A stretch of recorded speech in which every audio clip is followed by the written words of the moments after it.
PTA President Ma'am Ardeen Perez, sa mga magulang, sa mga mag-aaral at sa mga guro po na naririto, magandang umaga po sa ating lahat. Lubos po akong nagpapasalamat sa pagkakataon na ibinigay ninyo sa akin para makapagsalita at makapagbahagi ng kaunting inspirasyon sa mga kabarangay ko na magsisipagtapos ngayong araw, gayon din sa kanilang mga magulang. So ako po ay dito nag-aral ng elementary sa Merayan Elementary School at marahil ay kilala na po ako ng marami dito. So yung iba po ay pinsan ko, mga kapitbahay. So kilala niyo na po kung sino ako. Lagi niyo lang po akong nakikita dyan sa paligid. Pati po yung mga katutubo dyan. So ako po ay nag-aral ng... Bata pa lang po ako, minulat na po ako ng aking mga magulang sa tunay na hamon ng buhay. So nagpapasalamat po ako sa kanila kasi pinaranas nila sa amin yung buhay na dapat na nating paghandaan sa hinaharap. So bata pa lang po kami, lagi kami kasama sa bukid. Alam namin yung hirap at dahil doon, kami po ay lumaki na matatag at kayang harapin ang mga hamon ng buhay kaming mga magkakapatid. Bata pa lamang po ako, gumigising kami sa umaga, wala na yung tatay ko para magtrabaho at mabigyan kami ng maayos na buhay. So, nung elementary, hindi naman po ganun kahirap ang buhay para sa amin dahil mayroon po akong masipag na mga magulang at nakakapag-aral po kami ng maayos, may baon sa paaralan. Pero hindi po ganun naging perpekto ang buhay namin. So, yung mga nakakakilala po dito sa aking mga magulang, dati po ang aking tatay ay talagang magiinom talaga. Kapag hindi baso ang lumilipad, minsan naman ibang ko. Ano po? So, nagpapasalamat po ako na kahit ganun pa man, hindi po siya nagkulang sa amin bilang isang ama. Ganun din po sa aking nanay na nandito. Maraming salamat po sa pagiging ilaw sa aming magkakapatid. At sa pagpapatatag po ng ating pamilya, maraming salamat po sa inyo. Sa mga kabataan po na naririto ngayon, kapag pinapahirapan kayo ng inyong mga magulang, huwag po kayong magalit. At sa mga magulang, huwag po ninyong bigyan ng sobrang alwa na buhay ang inyong mga anak. Sinasabi ko po sa inyo na hindi nyo pinapahirapan ng anak nyo, inihahanda nyo po sila sa mga hamon ng buhay na darating sa hinaharap. Ako po bilang isang anak na pinaranasan ng aking mga magulang ng mga trabaho sa bukid, ng magpagtitipid sa buhay. Hindi po ako nagsisisi doon at hindi ko pa sila sinisisi doon. Ako po ay nagpapasalamat kasi hindi po ako makakarating kung ano man ako ngayon kung hindi dahil po sa kanila. So, nagtapos po ako dito ng second honor at nagpasok po ako ng high school sa Manuel Adriano Memorial National High School. Alam naman po natin na ang Manuel Adriano ay hindi man ganun kalapit dito sa Merayan. So, meron po tayong service kapag pumapasok at gaya po ng buhay, minsan hindi natin mahuhulaan ang mangyayari sa susunod. So, madalas po naglalakad kami mula dito sa Merayan hanggang sa Malubay kapag nasisira ang service. At hindi po yun naging hadlang para makapagtapos ako ng pag-aaral ng junior high school sa Manuel Adriano. At nakagraduate po ako doon ng academic award. Din po at perfect attendance kasi feeling ko po ay hindi kumpleto ang aking araw pag ako ay hindi nakapasok sa school. Pag hindi ko naamoy ang chok ng aming teacher.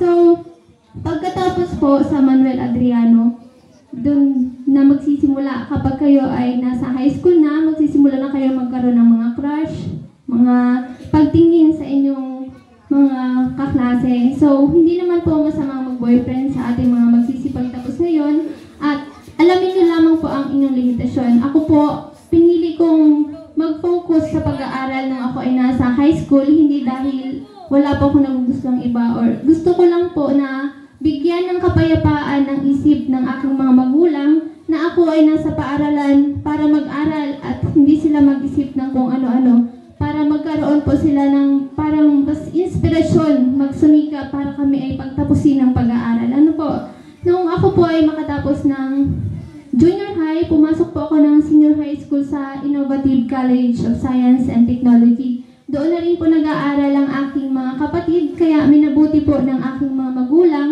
na doon na rin ako pag-aaralin. So, dahil libre, doon po ako nag-aral. Doon po, unang beses akong nawalay ng malayo sa aking mga magulang.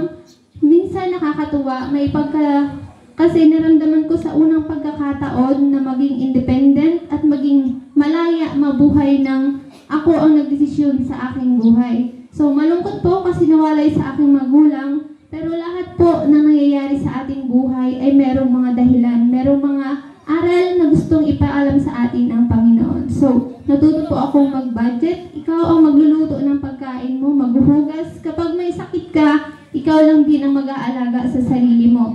Sa madaling salita, natuto po akong maging isang independent sa aking sarili. So gayon pa man, patuloy pa rin po ang suporta ng aking mga magulang kahit po kami ay sabay-sabay na nag-aaral sa malayo. Ang kuya ko po noon ay 4th year college, ang aking ate ay grade 12, ako naman ay 11. Nagsabay-sabay po kaming lahat na pumapasok.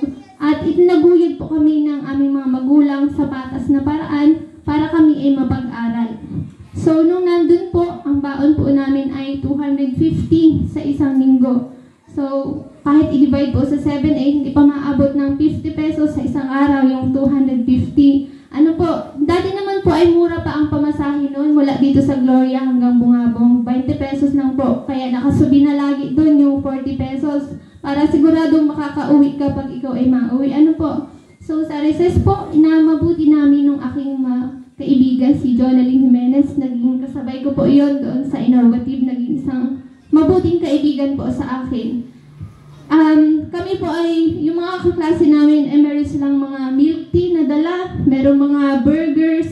Kami po, hindi po kami nag-recess noon kasi limitado lamang po ang aming baon. Ano po? Sa tanghali, alam niyo po yung Shanghai na tig 7 pesos. Yun po ang aming inaulam sa tanghali. Kaya, nagataka po yung aking mga magulang pag nauwi ako. Bakit may pera ka pa din? Ay 250 lamang ang iyong baon. Doon po na, dahil namulat nga po ako sa hirap ng buhay, ay talagang inatipid ko yung sarili ko. Kasi ayokong maubos yung lakas ng aking mga magulang para lamang po makapag-provide sa amin na okay naman, hindi naman kailangang maging maluho sa buhay para makapag-aral. Okay na po yung meron kang kaunting baon basta mag-aral ka ng mabuti. Ano po? So, yun na nga po yung kami po ay habang nag-aaral ng college, nag-student labor din po ako.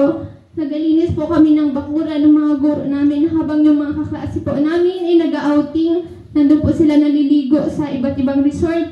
Kami po ng mga kabarkada ko, nandun po kami sa bakura ng aming guro. Nagalinis po kami ng paligid kasi sanay na rin naman po kami sa ganoong trabaho.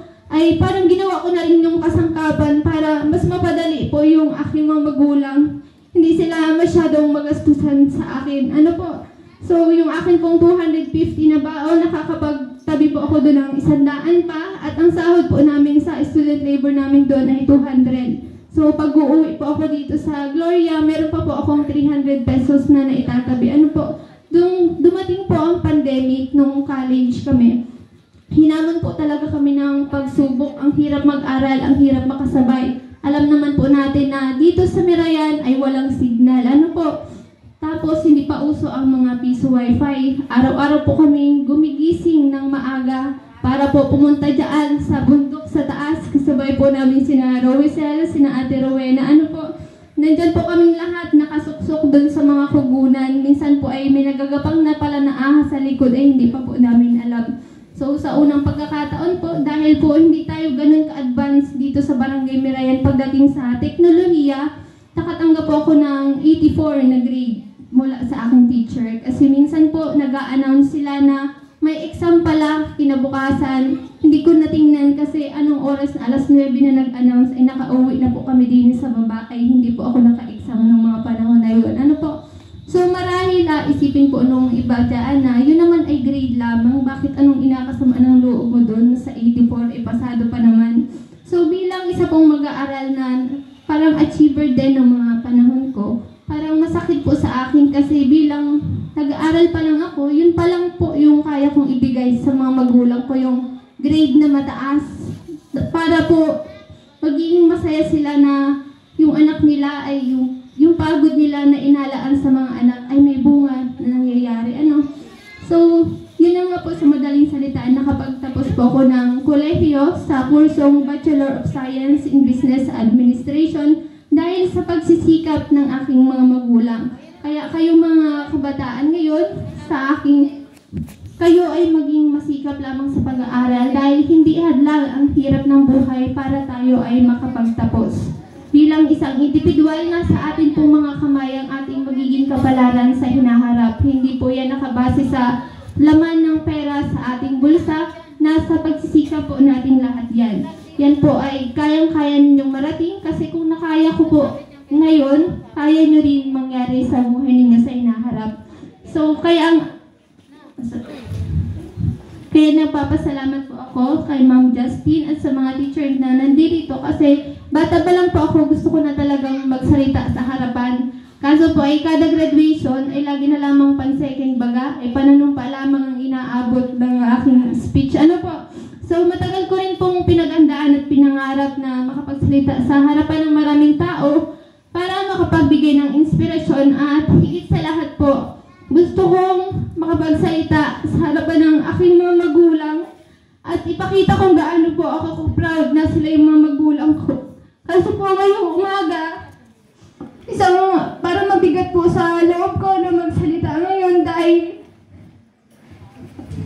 gustuin man po ng tatay ko na makarating dito at mapakinggan ako sa unang pagkakataon na makapagsalita ay ngayon pa talaga siya nagkaroon ng karamdaman at hindi po siya makaalis sa aming bahay ngayon.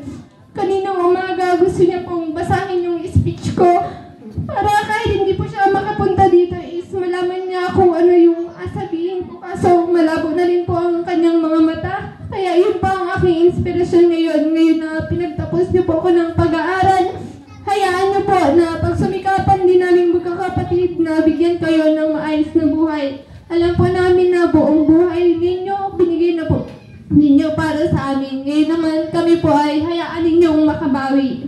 Kaya mga mag-aaral, huwag ninyong hayaang ang mga pagsubok sa buhay ay maging dahilan para kayo ay sumuko. Gamitin ninyo itong lakas para magsikap at sa ating temang hinanasyon sa pagkakaisa, kaagapay sa bagong Pilipinas. Kayo ang tinutukoy, kayo ang bagong pag-asa. Kayo ang magdadala ng liwanag at pagbabago sa kinabukasan ng ating bayan. Siguro iniisip ninyo paano kayo makakatulong sa pagbabago ng Pilipinas, diba? Dahil mga bata pa lang kayo. Alam nyo, hindi nyo kailangang hintayin pang maging matanda para mag-ambag sa bayan. Sa simpleng pagiging magalang sa inyong mga magulang, maging masipag sa pag-aaral at sa mga gawain, at magpagkalinga sa isa't isa, nakikibahagi na kayo sa pagtatayo ng mas maunlad na Pilipinas. Sa mga magulang at mga guro, maraming salamat sa inyong walang sawang pagsubaybay sa amin at paggabay. Kayong mga teacher, maraming salamat po sa inyo kasi kahit hindi nyo po kamag-anak ang mga mag-aaral na ito, pinagsisikapan nyo po silang turuan araw-araw. Kahit hindi nyo na po trabaho, ginagawa nyo pa para lang makaambag dun sa pundasyon ng mga kabataan para maggamit sila ng maayos na edukasyon. Sa mga bata, darating ang araw at kayo rin ay babalik sa lugar na ito. At meron kayong mga ngiti sa inyong mga labi at sasabihin ninyong dito nagsimula ang lahat. Maraming salamat po.